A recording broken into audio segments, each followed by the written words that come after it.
Hi friends, welcome to మన Bommarillu. Upcoming రివ్యూలోకి వెళ్ళిపోదాం. భూమి పోలీస్ గెటప్లో వచ్చి గగన్ వాళ్ళకి షాక్ ఇస్తుంది. తారాని ఇంట్లోని పంపించేసి ఇప్పటికైతే లీగల్గా భూమికి గగన్కి పెళ్ళి అయ్యింది కానీ డివోర్స్ అవ్వలేదు కాబట్టి నువ్వు ఈ ఇంటికి వచ్చే హక్కు నీకు ఉండదు అని ఇంకా గట్టిగా చెప్తుందనమాట భూమి. సో తారా కూడా భూమి పోలీస్ ఇన్స్పెక్టర్ అనుకొని అక్కడి నుండి వెళ్ళిపోతుంది. ఇంకా వెంటనే భూమి స్పెట్స్ తీసేసి గగన్ కూడా వెళ్ళిపోయాడని శారదా దగ్గరికి వచ్చి, అత్తయ్య నేనే అత్తయ్య, నన్ను గుర్తుపట్టారా అని హ్యాపీగా మాట్లాడుతుంటే అప్పుడే కరెక్ట్గా వెనకాల నుండి గగన్ వస్తాడు. గగన్ పోలీస్ గెటప్లో ఉన్నది భూమినే అనే విషయాన్ని తెలుసుకొని ఒక్కసారిగా అలా ఇంకా కోపంగా చూస్తూ ఉంటాడు. వెంటనే భూమి, అంటే బావా షటప్, జస్ట్ షటప్, నాకు తెలుసు నువ్వు ఇంతకంటే నన్ను మోసం చేయవు అనుకున్న ప్రతిసారి యూ ప్రూవ్డ్ మీ రాంగ్. ఇంతలా నన్ను మోసం చేస్తావా? ఇప్పుడు నీపై నాకు ఇంకా ఇంకా అసహ్యం పెరిగింది ఛ అని అక్కడి నుండి వెళ్ళిపోతాడు గగన్. అయ్యో ఇదేంటమ్మా భూమి, నీకు గగన్ దగ్గర అవుతాడనుకున్నాను కానీ ఇలా చేశాడేంటి అని ఆలోచిస్తూ ఉంటే, ఏం చేస్తాం అత్తయ్య, దేవుడే ఏదో ఒక మార్గం చూపిస్తాడు, మీరేమి కంగారు పడకండి అని ఇంకా అలా భూమి అక్కడి నుండి వెళ్ళిపోతుంది. ఇది ఇలా ఉండగా ఈవినింగ్ అవుతుంది. భూమి అటు ఇటు తిరుగుతూ ఆలోచిస్తూ ఉంటే శరత్ చంద్ర అప్పుడే ఇంకా భూమి దగ్గరికి వస్తారు. భూమి, నీతో ఒక విషయం మాట్లాడాలి అని అంటారు. ఏంటి నాన్న అని అడుగుతుంది. ఇంకప్పుడే శోభాచంద్ర ఫోటో ముందే భూమి అయితే అలా నించొని ఉంటుందన్నమాట. అమ్మ, నాకు ఏం చేయాలో అర్థం కావట్లేదు. అపూర్వ పిన్ని రాక్షసత్వం రోజు రోజుకి ఎక్కువైపోతుంది. అపూర్వ పిన్నికి ఎలా అడ్డుకట్ట వేయాలో నాకు అర్థం కావట్లేదు. నువ్వే దారి చూపించాలమ్మా అని పాపం ఎంతో మనస్ఫూర్తిగా కోరుకునేసరికి అప్పుడే శరత్ చంద్ర అయితే అక్కడికి వస్తారనమాట. సో శరత్ చంద్ర భూమితో, భూమి నీతో ఒక విషయం మాట్లాడాలి అది అననేలోపు ఫోన్ వస్తుంది శరత్ చంద్రకి. ఇంకా ఫోన్లో, హలో ఏంటి ఫ్యాక్టరీయా? ఆ ఫ్యాక్టరీని నేను అమ్మాలనుకోవటం లేదని మీకు చెప్పాను కదా అనేసరికి ఒక్కసారిగా భూమి అయితే అలా షాక్లో ఉండిపోతుంది. ఫ్యాక్టరీ ఏంటి అని ఆలోచనలో పడుతుంది. ఇంకా వెంటనే శరత్ చంద్ర అక్కడి నుండి బిజీగా వెళ్ళిపోయేసరికి భూమి కృష్ణప్రసాద్ దగ్గరికి వెళ్తుంది. వెళ్ళి, మావయ్య ఏంటి నాన్న ఏదో ఫ్యాక్టరీ అంటున్నారు, ఫ్యాక్టరీ అమ్మను అంటున్నారు, ఏ ఫ్యాక్టరీ గురించి అడుగుతారు. వెంటనే కృష్ణప్రసాద్, అదేనమ్మా మీ అమ్మగారు చనిపోయారు కదా ఆ ఫ్యాక్టరీ, అది శోభా చెల్లెమ్మ జ్ఞాపకంగా ఉంచేసుకోవాలనుకుంటున్నారు, అందుకే ఎంతమంది వచ్చినా అమ్మాలి అని అనుకోవటం లేదు అనేసరికి ఇంకా అప్పుడే భూమికి ఒక ఐడియా వస్తుంది. మావయ్య ఖచ్చితంగా ఆ ఫ్యాక్టరీలో మనకి ఏదో ఒక ఆలోచన అయితే దొరుకుతుంది. అయినా పాత పోలీస్ రికార్డ్స్ని కూడా నేను చెక్ చేయించాను మావయ్య, అందులో అమ్మ కాలిపోలేదు అని ఉంది. అమ్మని బ్రతికుండగానే పాతి పెట్టింది అని, లైక్ తను బాడీ మొత్తం పాతి పెట్టిందని అందులో రాసుంది. కాబట్టి ఒకవేళ అమ్మకు సంబంధించి కానీ ఆ అపూర్వకు సంబంధించిన కానీ ఏదైనా క్లూస్ ఉండొచ్చు కదా. అపూర్వకు సంబంధించిన క్లూ ఏదైనా అక్కడ దొరికిందంటే అమ్మని చంపింది అపూర్వానే అనే విషయం నాన్న తెలుసుకోవచ్చు కదా అని అంటారు. నిజమేనమ్మా తెలుసుకోవచ్చు, కానీ ఒకవేళ ఫ్యాక్టరీ అమ్మనని మీ నాన్నగారు మొండిగా పట్టుకొని కూర్చున్నారు కదా, ఏం చేద్దాం అనుకుంటున్నాను అంటారు. నేను అదే ఆలోచిస్తున్నాను. నాన్న విషయంలో నేను ఏదో ఒకటి చేయాలి. మీరు పని చేయండి, మన కులగురు ఉన్నారు కదా, ఆయనకు ఫోన్ చేసి పరిస్థితి అర్థమయ్యేలా చెప్పండి, ఆ ఫ్యాక్టరీని అమ్మేస్తేనే మీకు కలిసి వస్తుందని చెప్పండి, నాన్న తప్పకుండా వింటారు అనేసరికి ఇంకా కృష్ణప్రసాద్ ఆ కులగురువుకి కాల్ చేసి కన్విన్స్ చేస్తారు. ఆ కులగురువు అయితే ఇంకా అలా ఫోన్ చేసి, హలో శరత్ చంద్ర, మీ ఫ్యాక్టరీని నువ్వు అమ్మకానికి పెట్టు, అప్పుడే నీకు ఇంకా కలిసి వస్తుంది అని చెప్తారు. నా మనసు ఒప్పుకోకపోయినా నా కుటుంబం కోసం నేను చేస్తాను అని ఇంకా అలా ఆ ఫ్యాక్టరీని అమ్మడానికి బ్రోకర్ని పిలిపించడానికి సిద్ధమవుతారు శరత్ చంద్ర. ఇది ఇలా ఉండగా మార్నింగ్ అవుతుంది. భూమి అటు ఇటు తిరుగుతూ ఆలోచిస్తుంది. ఎలా అయినా గగన్ని విడాకులు ఇవ్వకుండా ఆపుకోవాలి, కానీ అలా ఆపాలంటే ఏం చేయాలి, నేనేం చేస్తే బావ నా మాట వింటాడు అని ఆలోచించుకుంటుంది. అప్పుడే కరెక్ట్గా టీవీలో ప్రెగ్నెంట్ ఉమెన్ అయితే కనబడుతుంది. ఇంకొక ఐడియా వస్తుందన్నమాట భూమికి. ఎస్, నేను ప్రెగ్నెంట్ అని చెప్తే బావ ఖచ్చితంగా పెళ్లి డెసిషన్ని వెనక్కి తీసుకుంటాడు కదా, అలాగే చేయాలి అని భూమి గట్టిగా ఫిక్స్ అయిపోతుంది.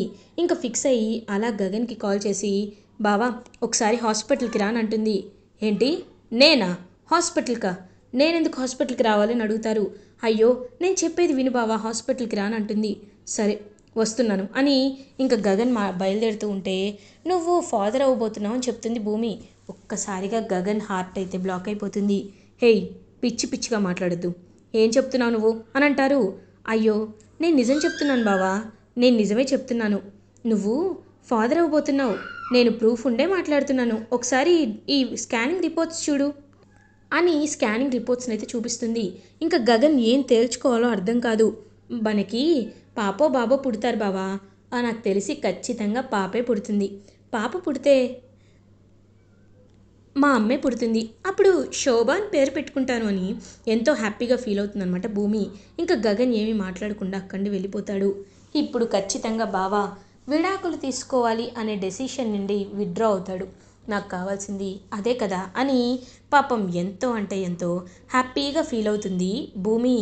అప్పుడే కరెక్ట్గా భూమి ఇంటికి రీచ్ అవుతుంది. భూమి ఇంటికి వెళ్ళగానే శరత్చంద్ర భూమి వైపు చూస్తూ అలా ఇంకా పక్కకి వెళ్ళిపోతారు. ఇంకా బ్రోకర్ అయితే ఎవరైతే మీడియేటర్ ఉంటారో ఆయన అయితే వస్తారు. బావా, ఎవరైనా మన ఇంటికి వచ్చారేంటి అని అడుగుతుంది. అపూర్వ, ఈయన మొత్తం స్థలాలు అమ్మే బ్రోకర్ అపూర్వ. ఈయన మన ఇంటికి ఎందుకు వచ్చారంటే మనకి ఒక పాత ఫ్యాక్టరీ ఉంది కదా, అది అమ్మకానికి పెట్టమని నేనే చెప్పాను, అందుకే ఈ బ్రోకర్ అది అమ్మి పెట్టడానికి వచ్చారు అని అంటారు. ఓ అవునా, అయినా అంత పాత ఫ్యాక్టరీ గురించి ఇప్పుడు ఎందుకు బావా అని అంటుంది అపూర్వ. ఏ తప్పేముంది అపూర్వ, ఖాళీగా ఉంచడం ఎందుకు, మంచి రేట్ వచ్చింది, అలాంటప్పుడు దాన్ని అమ్మేస్తే మనకే లాభం కదా అపూర్వ. అది మాత్రమే కాదు, కులగురువు గారు కూడా ఫోన్ చేసి ఆ ఫ్యాక్టరీని అమ్మేస్తేనే మన ప్రాబ్లమ్స్ అన్నీ చాలా వరకు సాల్వ్ అవుతాయని, ఇంట్లో మనశ్శాంతి దక్కుతుంది అని చెప్పారు, అందుకే ఆ ఫ్యాక్టరీని అమ్మకానికి పెట్టాలి అని ఫిక్స్ అయ్యాను అని అంటారు. ఇంక వెంటనే అలా అపూర్వ ఆలోచనలో పడుతుంది. భూమి, నీకోకేనా అని అడుగుతారు. మీ ఇష్టమే, నా ఇష్టం నాన్న, నాకు ఇందులో ఏమీ లేదు, మీకు నచ్చింది చేయండి అని అంటుంది. సరే అని నవ్వుతూ ఇంకా అలా శరత్చంద్ర అక్కడి వెళ్ళిపోతారు. అప్పుడే ఇంకా శరత్చంద్రకి ఆ బ్రోకర్ వెంటనే వచ్చి, సార్ మీరు లక్కీ డీల్ సార్, ఒక పెద్ద మనిషి ఎవరో స్థలం తీసుకుంటాను వచ్చారు, ఇవాళ చాలా మంచి రోజు అంట, శంకుస్థాపన కూడా ఇవాళే చేస్తారండి సార్ అనేసరికి ఇంకా అలా శంకుస్థాపన చేయడానికి కూడా ఫిక్స్ అయిపోయి బయలుదేరుతారనమాట శరత్చంద్ర వాళ్ళు. బయలుదేరి వెళ్ళేసరికి ఇంకా భూమి పూజ చేయడానికి భూమి తవ్వుతూ ఉంటే అందులో ఒక ఎముక అయితే దొరుకుతుంది. ఒక్కసారిగా ఇంకా భూమి, శరత్చంద్ర అందరూ షాక్లో ఉండిపోతారు.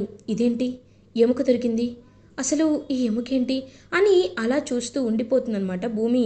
ఇంకా వెంటనే ఇది ఎవరిదై ఉంటుంది అంటారు. ఏమో బావా, ఎప్పటి నుండో ఉండిపోయింది కదా, ఇది ఎవరిదో లే అని అంటుంది అపూర్వ. లేదు, అమ్మ ఇక్కడే చనిపోయింది కదా, ఒకవేళ ఇది అమ్మది కూడా అవ్వచ్చు కదా అని అంటుంది భూమి. ఇంకా వెంటనే అలా ఎవరిదైతే ఏంటి, మనం వెంటనే పోలీసులు పిలిపించాలి అని ఇంకా అలా శరత్చంద్ర అయితే పోలీసులకైతే కాల్ చేస్తారు. పోలీసు వచ్చి ఆ ఎముకల్ని మొత్తం చెక్ చేసి ఫోరెన్సిక్ డిపార్ట్మెంట్కి కూడా ఇంటిమేట్ చేస్తారు.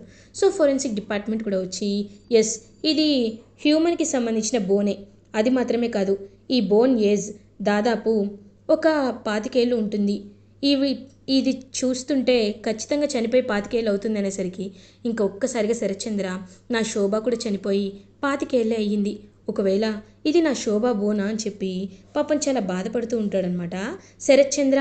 అప్పుడే కరెక్ట్గా భూమి ఇంకా మీకేదైనా దొరుకుతుందేమో చూడండి ఇన్స్పెక్టర్ గారు అనేసరికి ఇంకా అలా మొత్తం వెతుకుతారు. అప్పుడే కరెక్ట్గా ఆ ప్లేస్లో ఒక బ్రేస్లెట్ అయితే దొరుకుతుంది. ఆ బ్రేస్లెట్ని చూసి ఒక్కసారిగా షాక్ అయిపోతుందన్నమాట అపూర్వ, ఎందుకంటే అది అపూర్వ బ్రేస్లెట్టే కాబట్టి. ఇంకా భూమి అపూర్వ వైపు కోపంగా చూస్తూ ఉంటుంది. ఇది ఇక్కడ దొరికిన బ్రేస్లెట్ అంటే మా అమ్మని చంపాలనుకున్న వాళ్ళ బ్రేస్లెట్టే అయ్యుంటుంది కదా అని అంటుంది భూమి. చూడండి, నేను చాలా స్ట్రిక్ట్ ఆఫీసర్, ఖచ్చితంగా ఈ విషయాలన్నీ బయట పెడతాను. శోభాచంద్ర గారు ఫైర్ యాక్సిడెంట్లో షార్ట్ సర్క్యూట్ అయి చనిపోయారు అని మాకు పోలీస్ రికార్డ్స్లో మెన్షన్ చేసి ఉంది, బట్ ఇదంతా చూస్తుంటే ఏదో సస్పీషియస్గా ఉంది.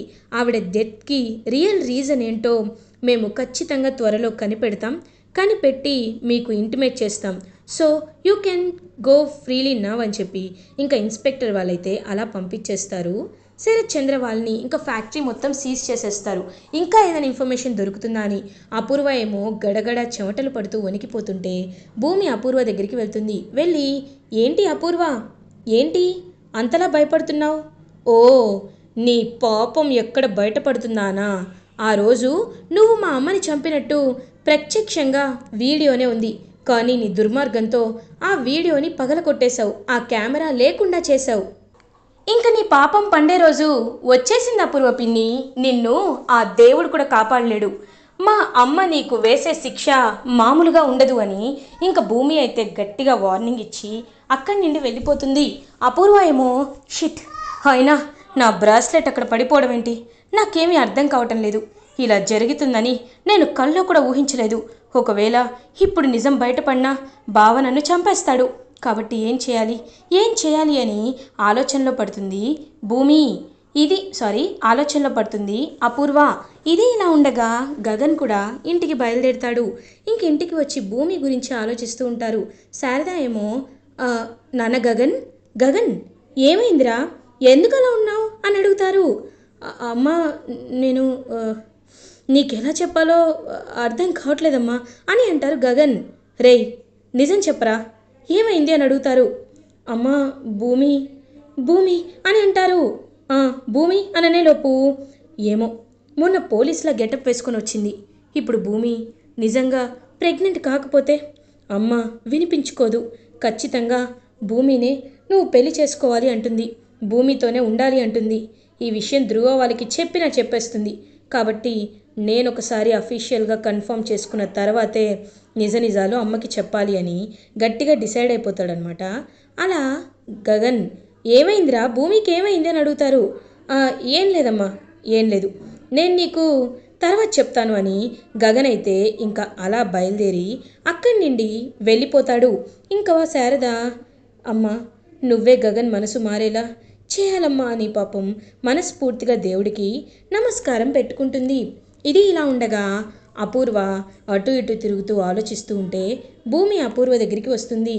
అపూర్వ పిన్ని, నువ్వు నీకు నచ్చిన వంటలన్నీ చేయించుకొని తిను, నచ్చినదంతా చేసుకో, ఎందుకంటే కొద్ది రోజుల్లో నువ్వు జైలుకి వెళ్తావు కదా అనేలోపు ఏయ్ భూమి అని భూమి గొంతు గట్టిగా పట్టుకుంటుంది అపూర్వ. ఒక్కసారిగా ఇంకా అపూర్వ అయితే షాక్ అయిపోతుందనమాట. అపూర్వ వైపు చూస్తూ ఉంటుందన్నమాట భూమి. ఏయ్, ఏంటి నా గురించి నువ్వేమనుకుంటున్నావు? ఈ అపూర్వ అంత ఈజీగా దొరికే మనిషి అనుకుంటున్నావా? కాదు కదా. నా గురించి తెలుసు కూడా నువ్వు ఇలా మాట్లాడుతున్నావంటే సాహసం అనే చెప్పాలి. చంపేస్తా. ఆ సాక్ష్యాలు ఉన్నాయని తెగ విర్రవీగుతున్నావు కదా, ఆ సాక్ష్యాలే లేకుండా చేస్తా. కుదిరితే పోలీస్ స్టేషన్ మొత్తాన్ని లేపించేస్తా అని అంటుంది అపూర్వ. ఏంటి, నీకంత ఇన్ఫ్లుయెన్స్ ఉందా అని అంటుంది భూమి. ఎంత ఇన్ఫ్లుయెన్స్ ఉందో నీకేం తెలుసు? నీ శోభ అమ్మని చంపిన తర్వాత నేను ఒక సామ్రాజ్యాన్నే బిల్డ్ చేసుకున్నాను. అలాంటిది నువ్వు నాకు ఒక లెక్క? నువ్వు నా ముందు ఒక మొక్కంతా, నా గురించి నీకు తెలీదు అని గట్టిగా చెప్పి ఇంకా అలా వెనక్కి తిరిగి చూసేసరికి అక్కడ శరత్చంద్ర ఉంటారు. శరత్చంద్రని చూసి ఒక్కసారిగా అపూర్వ షాక్ అయిపోతుంది. బావా అననేలోపు ఏయ్ అని శరత్చంద్ర అపూర్వ చెంప పగలు కొడతారు. ఒక్కసారిగా షాక్ అయిపోతుంది అపూర్వ. బావా అది అననేలోపు నోర్ముయ్, ఇంకొక్క మాట కూడా మాట్లాడద్దు. అర్థమైపోయింది, అంతా నాకు అర్థమైపోయింది. నువ్వు కావాలనే ఇన్నేళ్ళు నాటకాలు ఆడావు కదా రాక్షసి. నువ్వే నా శోభని చంపేశావు. ఇప్పుడు నీ నోటితో నిజం వింటే కానీ నాకు తెలియనంతగా నటించావు కదే అని ఇంకా శరత్చంద్ర అయితే గట్టిగా కోటింగ్ ఇస్తారనమాట అపూర్వకి. ఇంకా అపూర్వ అయితే ఒక్కసారిగా షాక్ అయిపోతుంది. భూమి అలా చూస్తూ ఉంటుంది. ఫ్లాష్ బ్యాక్లో ఏం జరుగుతుందంటే భూమి ఎప్పుడైతే అపూర్వ ఇలా తన ముందు నటిస్తూ మాట్లాడుతుంది అని తెలుసుకొని, నాన్న నేను ఇప్పుడు అపూర్వ పిన్ని దగ్గరికి వెళ్తాను, మీరు వెనకాలే రండి, అపూర్వ పిన్ని ఏం మాట్లాడుతుందో అది వినండి, మీరు అప్పటి వరకు అక్కడ లేనట్టే ఉండండి అని ఇంక గట్టిగా చెప్పేసరికి అలా వెంటనే ఆలోచనలో పడతారనమాట శరత్చంద్ర. ఈ ఒక్కసారి నా మాట వినండి నాన్న అని గట్టిగా చెప్తుంది. సరే అని ఇంక వెనకాలే దాక్కుంటాడు. సో అలా భూమి అయితే అపూర్వ బండారాన్ని, అపూర్వ నిజస్వరూపాన్ని దాచి పెడుతుందనమాట తన ముందు. అపూర్వ నిజస్వరూపాన్ని బయట పెడుతుంది. ఇంకా అలా అపూర్వ అయితే ఎంతో హ్యాపీగా జైలుకి వెళ్ళాలి అని నవ్వుతూ, నేను ఈరోజు ఇలా ఉండొచ్చు, కానీ తర్వాత నా గురించి మీకు తెలీదు, మీ ఫ్యామిలీ మొత్తాన్ని నాశనం చేస్తా అని మనసులో అనుకుంటూ ఇంకా అరెస్ట్ అయి వెళ్ళిపోతుంది అపూర్వ. ఇలా ఎపిసోడ్ ఎండ్ అవుతుంది. ఫర్దర్ ఎపిసోడ్ రివ్యూస్ ముందుగా మీకు కావాలి అనుకుంటే మా ఛానల్ని సబ్స్క్రైబ్ చేసుకోండి. Thanks for watching.